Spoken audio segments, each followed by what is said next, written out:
दरवेश group case के मामले में आज कर्नाटका हाईकोर्ट कलबुर्गी बेंच में सुनवाई हुई, जहां पर इन्वेस्टिगेशन ऑफिसर यतिराज बीआर भी मौजूद रहे। आज कोर्ट में एक मेमो पेश किया गया जिसमें इन्वेस्टर्स की तफसीलात दी गई जो पिटिशनर ने कोर्ट में फाइल की थी। ये लिस्ट रेस्पोंडेंट को भी दी गई ताकि वो भी इस पर अपना रिस्पॉन्स दे सके, लेकिन कोर्ट ने इस बात का संगीन तौर पर नोट लिया कि हो सकता है कि जो लोग इस लिस्ट में दिए गए हैं वो सिर्फ मुकम्मल इन्वेस्टर्स ना हो, कुछ लोग इस लिस्ट से छूट भी गए हो सकते हैं। पिटिशनर के वकील ने ये कहा कि वो अपने रिकॉर्ड्स को दोबारा जायजा लेकर चेक करेंगे और अगर कोई इन्वेस्टर छूट गया है तो उनका नाम भी कोर्ट के अगले हियरिंग में बता दिया जाएगा। इसके अलावा कोर्ट ने कहा है कि बाकी बचे हुए इन्वेस्टर्स को पहचानने के लिए एक पब्लिक नोट न्यूज़पेपर पब्लिश किया जाए। ये नोटिस उन सब लोगों को एड्रेस करेगी जो अब तक कोर्ट की प्रोसीडिंग्स में सामने नहीं आए, ताकि वो भी अपना क्लेम या प्रेजेंस रजिस्टर कर सके। ये पब्लिकेशन इंग्लिश, कन्नड़ा और इन्वेस्टिगेशन ऑफिसर के मुताबिक किसी और जबान में किया जाएगा।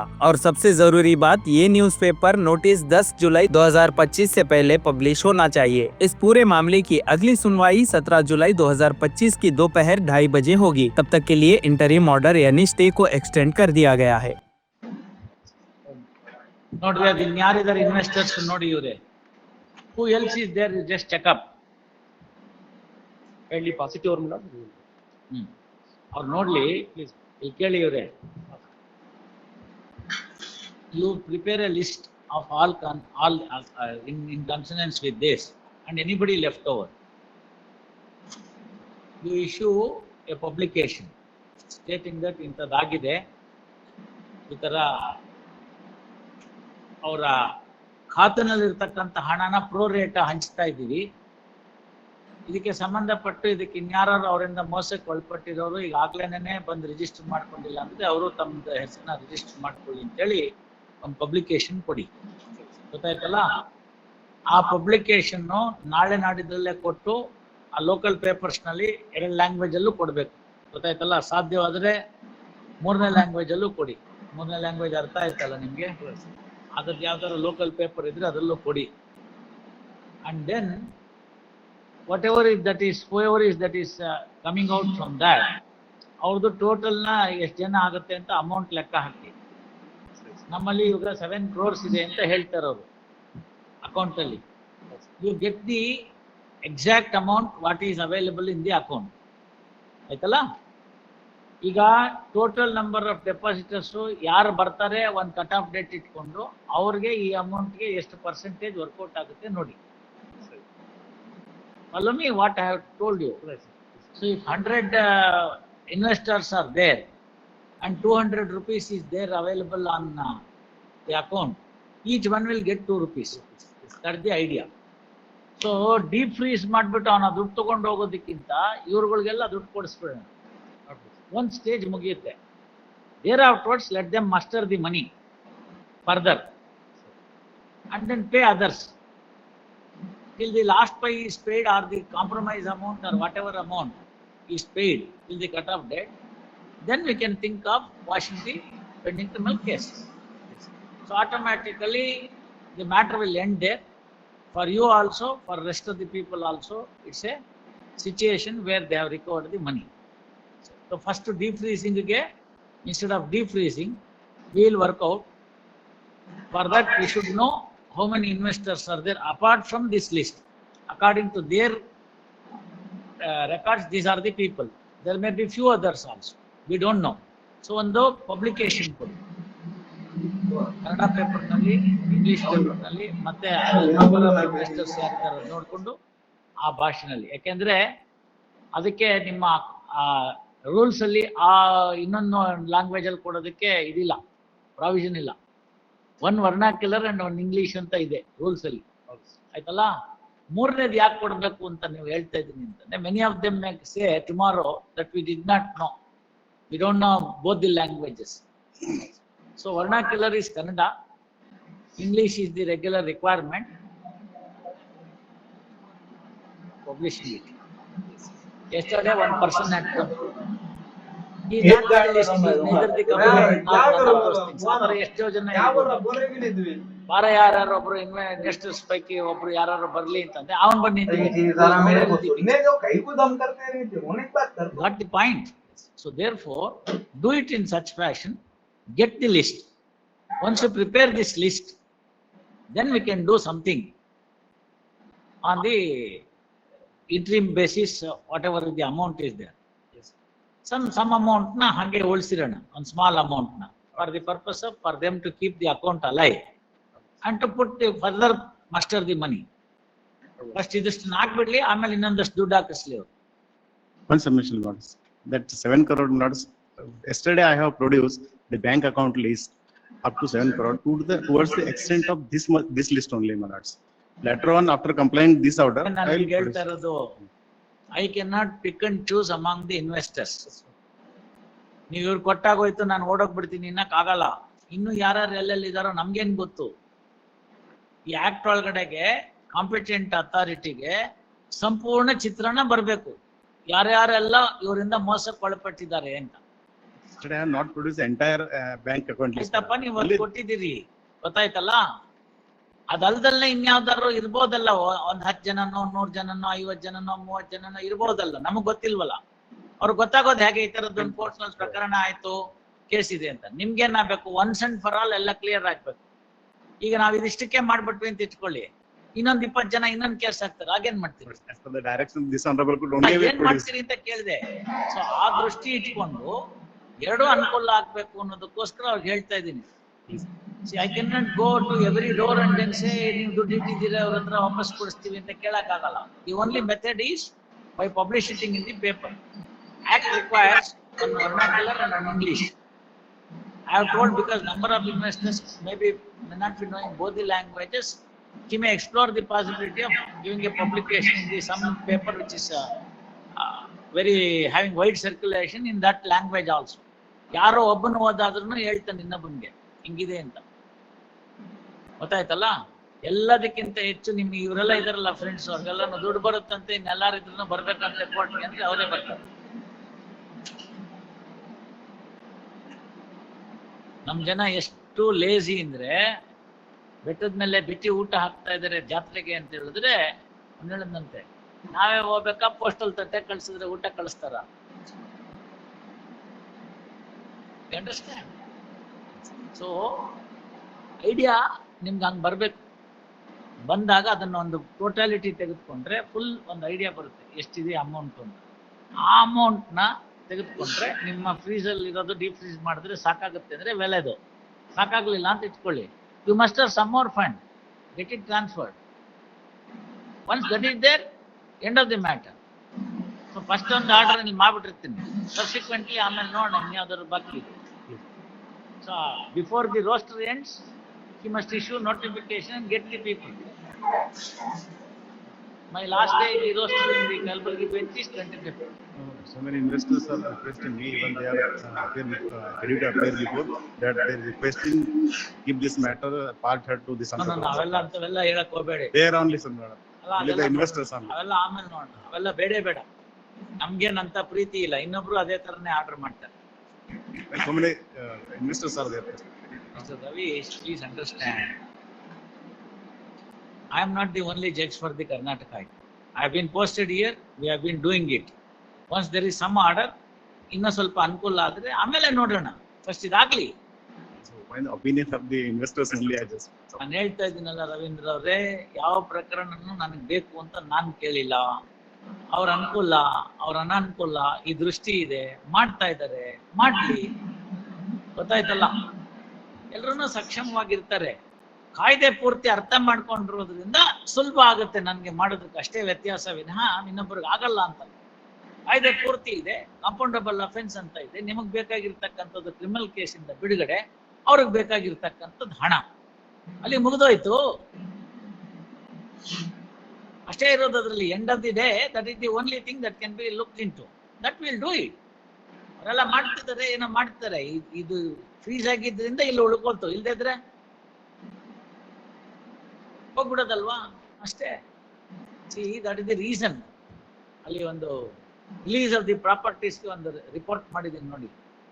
ರಿಲೀಸ್ ಆಫ್ ದಿ ಪ್ರಾಪರ್ಟೀಸ್ಗೆ ಬಂದಾಗ ಇನ್ನು BNSS ಬರೋದಕ್ಕೆ ಮುಂಚಿತವಾಗಿನೇ ಒಂದು ಈ ಎಲ್ಲ ಪೊಲೀಸ್ ಸ್ಟೇಷನ್ ಮುಂದೆ ನೋಡಿ ಹಳೆ ಗಾಡಿಗಳು ಅವು ಇವು ಎಲ್ಲ ನಿಂತೋಗಿರುತ್ತೆ. ಅದ್ರ ಮೇಲೆ ಒಂದು ಡೀಟೇಲ್ ಆಗಿ ಒಂದು ಗೈಡ್ಲೈನ್ಸ್ ಮಾಡಿದ್ದೀನಿ. ಅದರೊಳಗಡೆ ಮಾಡೋ ಕಾಲಕ್ಕೆ ಡಿಫ್ರೀಸಿಂಗ್ ಆಫ್ ಅಕೌಂಟ್ ಬಗ್ಗೆನೂ ಚರ್ಚೆ ಮಾಡಿದ್ದೀನಿ. ಅದರ ಜೊತೆಗೇನೆ ಸನ್ಮಾನ್ಯ ನ್ಯಾಯಮೂರ್ತಿಗಳಾಗಿರ್ತಕ್ಕಂಥ ಅರವಿಂದ್ ಕುಮಾರ್ ಅವರು ಸುಪ್ರೀಂ ಕೋರ್ಟ್ ರೂಲಿಂಗು ಹಾಕಿದ್ರು. ನೋಡಿ ಅದ್ರಲ್ಲಿ ಏನಿದೆ ಗೊತ್ತಾಯ್ತಲ್ಲ. ಅದನ್ನ ಗಮನಕ್ಕೆ ಇಟ್ಕೊಂಡೆ ಅದನ್ನೆಲ್ಲ ನಾನು ಹಾಕೋದು. ಯಾವುದು ನನ್ನ ಸ್ವಂತದ್ದು ಅಂತ ನಾನು ಯಾವತ್ತೂ ಕ್ಲೈಮ್ ಮಾಡಿಲ್ಲ. ಮೈ ಐಡಿಯಾ ಸುಪ್ರೀಂ ಕೋರ್ಟ್ ಏನೋ ಒಂದು ಎಂಡಿಂಗ್ ಸಪೋರ್ಟ್ ತಗೊಳ್ಳೋದು ಆಯ್ತಲ್ಲ. So there for this are all the enactments where the own paramount interest is the interest of the investors. ಸರ್ಕಾರ ಕಾಯ್ದೆ ಮಾಡ್ಬಿಡ್ತು, ಬಟ್ಸ್ ಆಕ್ಟು, KPID ಆಕ್ಟ್. ಇದಕ್ಕೆ ಸರಿಯಾಗಿರ್ತಕ್ಕಂಥದ್ದನ್ನ ಯಾರು ಅನುಷ್ಠಾನಕ್ಕೆ ತರ್ತಾ ಇಲ್ಲ. ಮಡ್ರಾಸ್ನಲ್ಲಿ ಬಹಳ ಚೆನ್ನಾಗಿ ಕೆಲಸ ಆಗ್ತದೆ. ಎಂಟೈರ್ ತಮಿಳ್ನಾಡು KPID ಆಕ್ಟ್ ತುಂಬಾ ಚೆನ್ನಾಗಿ ಆಗ್ತದೆ. ಇನ್ಫ್ಯಾಕ್ಟ್ PID ಆಕ್ಟ್ ಅನ್ನೋದನ್ನ ಪರಿಕಲ್ಪನೆಯನ್ನ ಮೊದಲು ತಂದಿದೆ ತಮಿಳ್ನಾಡು ರಾಜ್ಯದವರು. They are the pioneers. ಅಲ್ಲಿ economics offences wings 1, economic offences wings 2 ಅಂತ ಇದೆ. EOW 1, EOW 2 ಅಂತ. 1 ನಲ್ಲಿ ಕಂಪನಿ, ಪಾರ್ಟ್ನರ್ಶಿಪ್ ಫರ್ಮು ಇಂಥವನ್ನೆಲ್ಲ ಮಾಡ್ತಾರೆ. 2 ನಲ್ಲಿ ಪ್ರೈವೇಟ್ ಈ ತರ ಇರ್ತಾರಲ್ಲ, ಯಾರೋ ಒಂದಷ್ಟು ಗುಂಪು ಮಾಡ್ಕೊಂಡು ಹೋಗ್ಬಿಡೋರು, ಅವ್ರು ಮಾತ್ರ ಇರ್ತಾರೆ. ಸೊ EOW 1, EOW 2 ಬಹಳ ಚುರುಕಾಗಿದೆ. ಹಂಗಾಗಿ ಜನಕ್ಕೆ ಬೇಗ ದುಡ್ಡು ಬರ್ತಾ ಇದೆ. ಅದರದ್ದು ಬಾರ್ಡರ್ಗಳನ್ನ ಎಲ್ಲ ಕಡೆಗೂ ಹೊಂದ್ಕೊಂಡಿರ್ತಕ್ಕಂಥ ಕರ್ನಾಟಕದಲ್ಲಿ ಅನುಷ್ಠಾನ ಆಗಿಲ್ಲ. ಆ ಕಡೆ ಆ ಭಾಗನ ಬಾರ್ಡರ್ ಇಟ್ಕೊಂಡಿರ್ತಕ್ಕಂಥ ಕೇರಳದಲ್ಲಿ ಆಗಿಲ್ಲ. ಕೇರಳದಲ್ಲಿ ಹೋದ್ರೆ every 50 kilometers you will find a company. They're all blade companies. ಇಲ್ಲೆಲ್ಲೋ ತಗೋತಾರೆ, ದುಡ್ಡು ತಗೋತಾರೆ, ಮಧ್ಯಪ್ರಾಚ್ಯ ರಾಷ್ಟ್ರಗಳಿಗೆ ಹಾರೋಗ್ಬಿಡ್ತಾರೆ. Middle east countries where we don't have the extradition treaty. So ಅವ್ನು ಹೋಗೋ ತನಕ ನಮ್ಗೆ ಏನು ಮಾಡೋಕ್ಕಾಗಲ್ಲ, ಹೋಗ್ಬಿಡ್ತಾನೆ. ಆಮೇಲೆ ಏನು ಮುಂದೆ ಏನು, what next? So therefore KPID act ಅಥವಾ ಬಟ್ಸ್ ಆಕ್ಟು, ಇನ್ನೊಂದು ಹೊಸದ್ ಮಾಡಿದಾರಲ್ಲ ಮೈಕ್ರೋಫೈನಾನ್ಸ್, ಇವೆಲ್ಲ ಸರ್ಕಾರದ ಲೆವೆಲ್ ನಲ್ಲಿ ಕಾಯ್ದೆ ಆಗ್ಬಿಡುತ್ತೆ. ಅನುಷ್ಠಾನದ ಕೊರತೆ ಇದೆ, ಇಂಪ್ಲಿಮೆಂಟೇಷನ್. ಎರಡನೇದು ಬೇಕಾಗಿರ್ತಕ್ಕಂತಹ ಆ ಕಾಯ್ದೆಗಳಿಗೆ ಬೇಕಾಗಿರ್ತಕ್ಕಂತಹ ನಾಲೆಡ್ಜ್ ಏನಿದೆ ಅದು ಇನ್ವೆಸ್ಟಿಗೇಷನ್ ಏಜೆನ್ಸಿ ಗೊತ್ತಿಲ್ಲ. ಇವತ್ತು ಮಧ್ಯಾಹ್ನ ಡಿಕ್ಟೇಟ್ ಮಾಡಿದೀನಿ ನೋಡಿ, ಸಿಂಗಲ್ ಅಕ್ಯೂಸ್ಡ್ 366 ಕನ್ವಿಕ್ಟ್ ಆಗಿದೆ. Single accused district judge conviction ಮಾಡ್ಬಿಟ್ಟಿದ್ದಾರೆ. ಚಾರ್ಜ್ ಶೀಟ್ ಹಾಕಿದವ್ರದ್ದು ತಪ್ಪು, ಕನ್ವಿಕ್ಷನ್ ಮಾಡಿದವ್ರದ್ದು ತಪ್ಪು ಅಲ್ವಾ? ಮತ್ತೆ ಅದೆಲ್ಲ ಬೇಸಿಕ್ಸ್ ನೋಡ್ಕೋಬೇಕಲ್ಲಿ. ಅದೇನೋ ಅವಾಗ ನನ್ಗೆ ಸ್ವಲ್ಪ ಕೆಲಸ ಕಡಿಮೆ ಇತ್ತು, KSTAT ಇರುವಾಗ ಎಲ್ಲ ಕೆಲಸ ಮುಗ್ದೋಗಿತ್ತು, ಖಾಲಿ ಕೂತಿದ್ದೆ ನಾನು.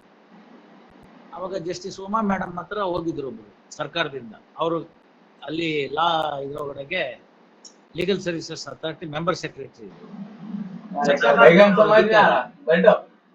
ಅವರು ಮಾಡಿದ್ದಾರೆ ಈ ಕಾಯ್ದೆ ಬಗ್ಗೆ ತಿಳುವಳಿಕೆ ಕೊಡಬೇಕು, ಯಾವ್ದು KPID ಆಕ್ಟ್.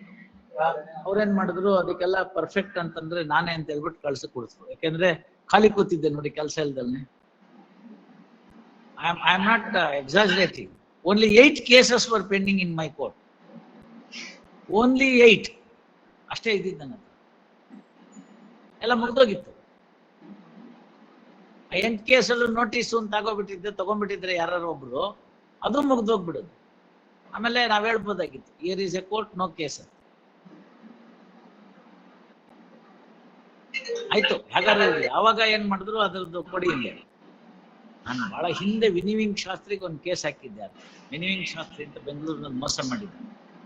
ಅವಾಗ ಒಬ್ರು ನಮ್ಮ ಮನೆ ಹತ್ರನೇ ಇದ್ರು, ನಮ್ಮ ತಂದೆ ಸ್ನೇಹಿತರು, ಅವ್ರ ಕ್ಲೈಂಟ್ ಅವರು ನಮ್ಗೆ ಅದು ಗೊತ್ತಿಲ್ಲ, ನೀವು ಹಾಕಿ ನಮ್ಮ ಪರವಾಗಿ ಅಂತ ಕಳಿಸ್ಕೊಟ್ಟಿದ್ರು. ಅವಾಗ ಒಂದು ಅಪ್ಲಿಕೇಶನ್ ಹಾಕಿದ್ದೆ. ಕೇಶವ ನಾರಾಯಣ ಅಂತ ಪ್ರಿನ್ಸಿಪಲ್ ಡಿಸ್ಟ್ರಿಕ್ಟ್ ಜಡ್ಜ್ ಇದ್ರು, ಹೈಕೋರ್ಟ್ ಜಡ್ಜ್ ಇದ್ರು. ಅವ್ರು ಅವಾಗ ನಮ್ಗೆ ಬೆಂಗಳೂರಿನಲ್ಲಿ ಪ್ರಿನ್ಸಿಪಲ್ ಡಿಸ್ಟ್ರಿಕ್ಟ್ ಜಡ್ಜ್ ಇದ್ರು. ಅವ್ರ ಹತ್ರ ಒಂದು ಅರ್ಜಿ ಹಾಕಿದ್ರು. ಅಷ್ಟೇ ನಾನು KPID ಆಕ್ಟ್ ಕೊಟ್ಟಿದ್ದೆ, ಇನ್ನೇನು ನಮ್ಗೆ ಗೊತ್ತಿರ್ಲಿಲ್ಲ. ಆಮೇಲೆ ಆ ಕಾಯ್ದೆ ತಂದ್ಕೊಡಿ, ನನ್ಗೆ ನೆನಪಿದೆ, ಬಟ್ ಅದೇನೇನೋ ರೂಲ್ಸ್ ಎಲ್ಲ ಇದೆ, ಅದೆಲ್ಲ ನೋಡ್ಬೇಕು, ಅದ್ರದ್ದೊಂದು ಕಾಪಿ ತಂದ್ಕೊಡಿ, ನಾನು ಬೇಕಾದ್ರೆ 1-2 ದಿವಸದಲ್ಲಿ ನಿಮ್ಗೆ ಹೇಳ್ತೀನಿ ಅಂತ ಹೇಳಿದೆ. ಸರ್ಕಾರಿ ಸೊ ಅವ್ರೊಂದು ಕಾಪಿ ತಂದಿದ್ದೀನಿ ಸರ್, ಇಲ್ಲೇ ಕೊಟ್ಬಿಡ್ಲ ಅಂದ್ರು. ಕೊಡಿ ಮತ್ತೆ ಅಂದೆ. ಸರಿ, ನಾಳೆ ಬನ್ನಿ, ನೀವು ಹೋಗಿ ನಾಳೆ ಮಧ್ಯಾಹ್ನ ಎಲ್ಲ ರೆಡಿ ಮಾಡೋಣ, ನಿಮ್ಗೆ ಯಾವತ್ತು ಬೇಕೋ ಅವತ್ತೆಲ್ಲ ಹೇಳ್ತೀನಿ. ಸೊ ಅವ್ರು ನಾಳೆ ಮಧ್ಯಾಹ್ನ ಬಂದ್ರು. ನಿಮ್ಗೆ ಯಾವತ್ತು ಬೇಕು ಅಂದ್ರೆ ಇವತ್ತು ಆಗ್ಬೋದು ಸರ್, ನಾಳೆನೂ ಆಗ್ಬೋದು, ನಿಮ್ ಇಷ್ಟ, ಈಗಲೇ ಬಾ ಅಂದ್ರೆ ಈಗ ಬರ್ತೀನಿ, ಬಟ್ ಕೋರ್ಟ್ ಅವರ್ಸ್ನಲ್ಲಿ ನಾನು ಬರೋಕ್ಕಾಗಲ್ಲ. ನಾವು ಹೋಗೋದು ಕೋರ್ಟ್ ಅವರ್ಸ್ನಲ್ಲಿ, ಆಮೇಲೆ ಅದನ್ನ ಅಬ್ಜೆಕ್ಷನ್ ಮಾಡೋದು ಯಾಕೆ ಬೇಕು? 5 ಗಂಟೆಗೆ ಇಟ್ಕೊಳ್ಳಿ, ಬರ್ತೀನಿ. ಏನೋ ಆಯ್ತು, ಕೊನೆಗೆಲ್ಲ ಮಾಡಿದ್ರು, ಸ್ಪೆಷಲ್ ಪರ್ಮಿಷನ್ ತಗೊಂಡ್ರು. ಯಾಕೆಂದ್ರೆ ಎಲ್ಲ ACDC ಅವರೆಲ್ಲ ಕಾಂಪಿಟೆಂಟ್ ಅಥಾರಿಟೀಸು, DYSPs, SPs ಎಲ್ಲ ಬೇಕಾಗಿತ್ತು. ವಿಧಾನಸೌಧದಲ್ಲಿ ಅದನ್ನ ಗಮನಕ್ಕೆ ತೆಗೆದುಕೊಂಡು ಮಾಡಿದ್ರು. ಆಗ ಅವರೊಬ್ರು ಫೈನಾನ್ಸ್ ಸೆಕ್ರೆಟರಿ ಇದ್ರು, ಪ್ರಸಾದ್ ಅಂತ. ಅವರು ಸಾಧಾರಣವಾಗಿ INS ಪ್ರಸಾದ್ ಅಂತ, ISN INS, ಅವರು ಪ್ರಸಾದ್ ಅಂತ. ಎಲ್ಲಾ ಕಾರ್ಯಕ್ರಮಗಳಿಗೂ ಯಾವುದೇ ರಾಜಕೀಯ ಪಕ್ಷ ಸರ್ಕಾರಕ್ಕೆ ಬರಲಿ, ಫೈನಾನ್ಸ್ ಸೆಕ್ರೆಟರಿ ಮಾತ್ರ ಪ್ರಸಾದ್ ಅಂತ. ಅವ್ರು ಹೇಳಿದ್ರು ಅಂತಿರ್ಲಿಲ್ಲ, ಜರುಗ್ತಿರ್ಲಿಲ್ಲ, ಅಷ್ಟು ಸ್ಟ್ರಿಕ್ಟ್ ಮನುಷ್ಯ. ಮುಂದೆ ಅವ್ರ ಶ್ರೀಮತಿ ಅವರು ನಮ್ಗೆ ಇಲ್ಲಿ ಚೀಫ್ ಸೆಕ್ರೆಟರಿಗಳಾದ್ರು ನಮ್ಮ ಸರ್ಕಾರಕ್ಕೆ. ಅವರು ಕೇಳಿದ್ರು, ಅವ್ರನ್ನೇನು ನೋಡಿರಲಿಲ್ಲ, ಹೆಸರು ಕೇಳಿದ್ದೆ ಅಷ್ಟೇ, ಏನಾಗಬೇಕು ಯಾವ ಅಧಿಕಾರಿ. ಬಟ್ ಅಲ್ಲಿ ಬಂದಿದ್ರಲ್ಲ, ವಿಡಿಯೋ ಕಾನ್ಫರೆನ್ಸ್ ಅಲ್ಲಿ ಬಂದಿದ್ರಲ್ಲ ಸುಮಾರು ಜನ DC SP ಎಲ್ಲ, many of them I knew by their names. I was talking to them so and so ಅಂತ. ಇವ್ರ ಪಕ್ಕದಲ್ಲಿ ಕೂತಿದ್ರು, ನಿಮ್ಗೇನ್ ಗೊತ್ತಿರಲ್ಲ ಅಂದ್ರು. ಹೆಂಗೆ ಅಂದ್ರೆ ಎಲ್ಲ ಒಂದಲ್ಲ ಒಂದ್ ಕಾಲದಲ್ಲಿ ನಮ್ಮ ಹತ್ರ ಬಯಸ್ಕೊಂಡವ್ರೆ ಸರ್ ಅವರು ಅಂತಂದೆ. And there all now close to me because of these things. I was very happy. Then we had similar program in RBI. There afterwards on regional conference. So those 3 times ಬರುವಾಗ ಇದು ಮಾಡಬೇಕು ಅಂತಿದ್ವಿ, ಬಟ್ಸ್ತು almost on the similar lines ಇದೆ. ಅದೇನು ದೊಡ್ಡ ವಿಷಯ. ಅವ್ರಿಗೆ ಸರ್ಕಾರಕ್ಕೊಬ್ಬರು ಅಧಿಕಾರಿ Kurtakoti, the adviser for the government on financial aspects, is from Dharwad. ಅವ್ರಿಗೆ ಹೇಳಿದಾಗ ಅವ್ರು ಇದನ್ನ ಮಾಡಬೇಕು ಅಂತ. ಅಷ್ಟರಲ್ಲಿ ನಾನು I was taken to registry, so I had no time. As a registrar general ಕೂಡ ಪುನಃ ಹೋಗಿದ್ದೆ RBI ಒಂದ್ಸತಿ ಕಾರ್ಯಕ್ರಮ.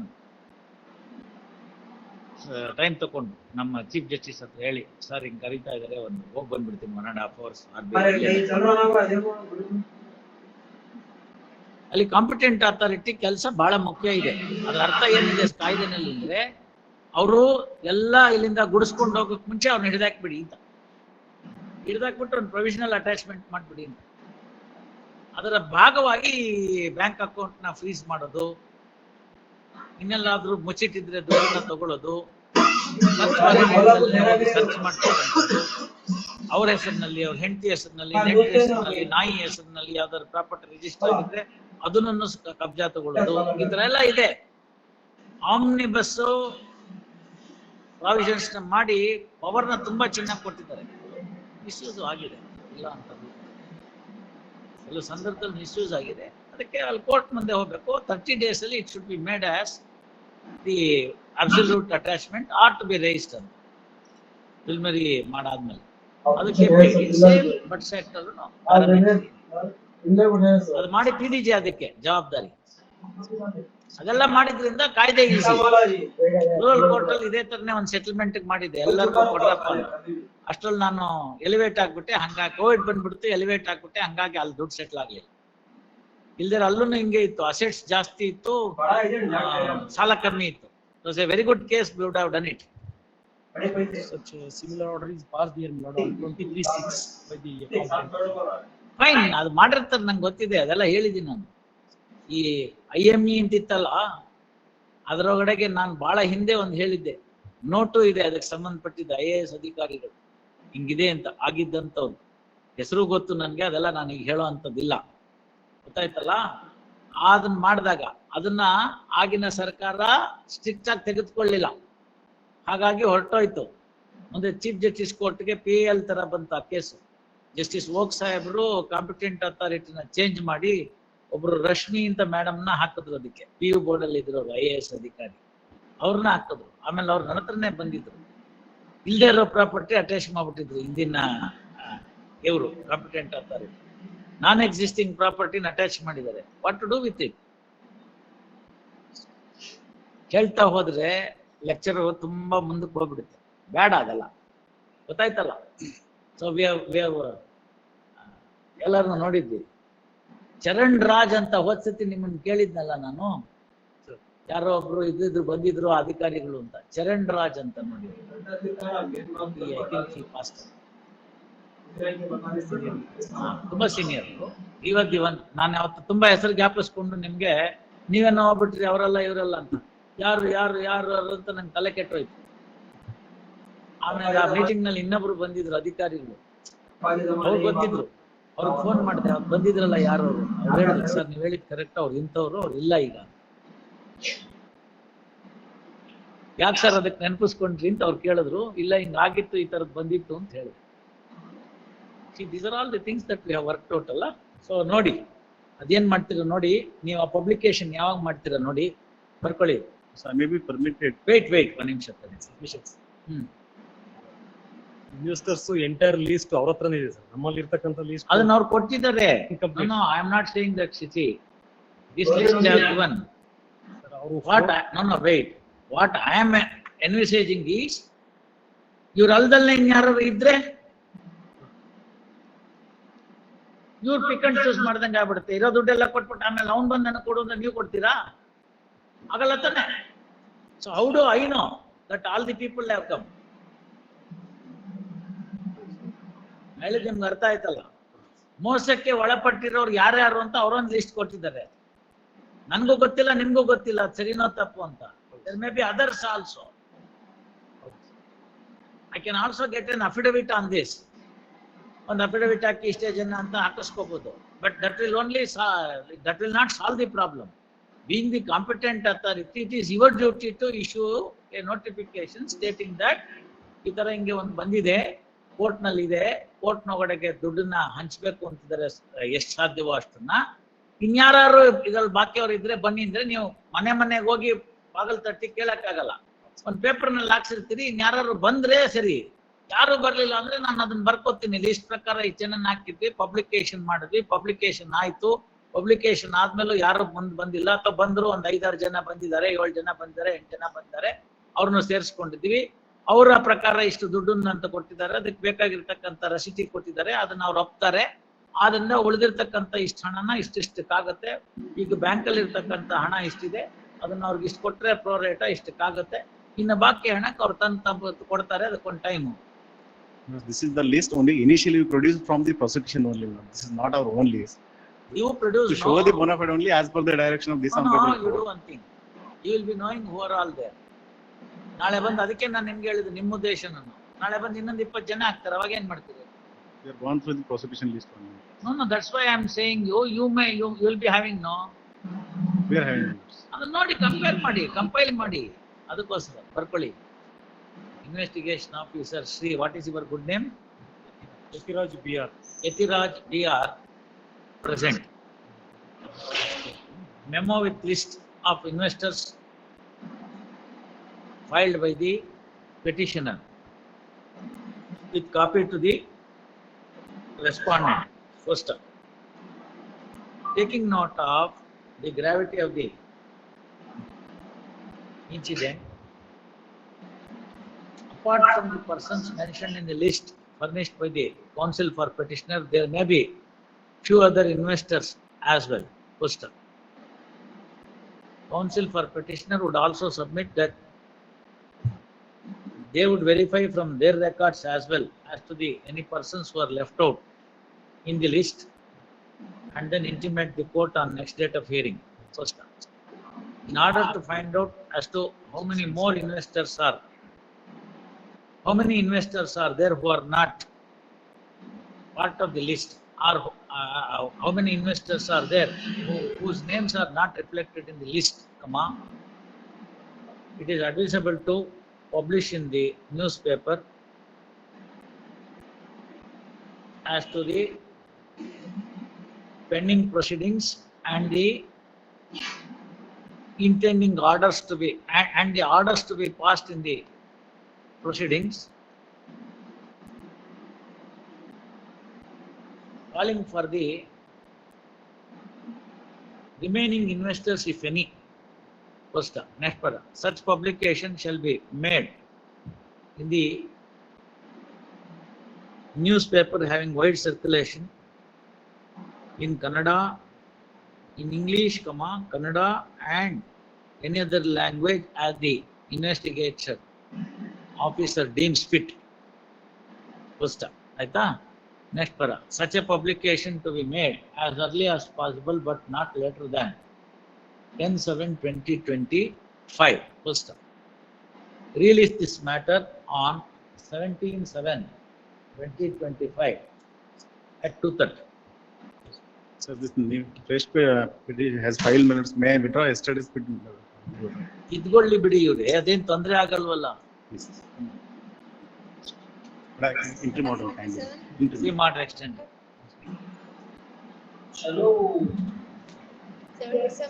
Gururaj Ashilkar. I appear for the petitioner in this matter, my lord.